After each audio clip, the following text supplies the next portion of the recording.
Yo en principio pensaría que lo ideal es ir por en medio, así no te pendula. Si te pendula te puedes dar un golpe contra la roca. Yo iría por... Claro, por en medio. Eso es en medio para mí.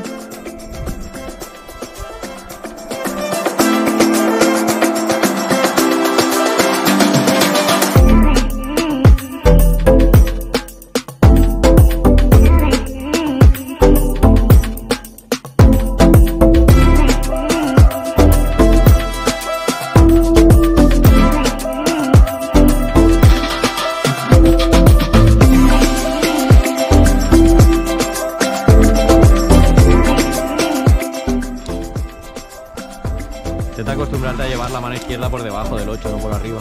Sí, sí, la he visto llegar. Yo me voy a traer una cuerda larga y lo voy a hacer todo con desviadores. GoPro para...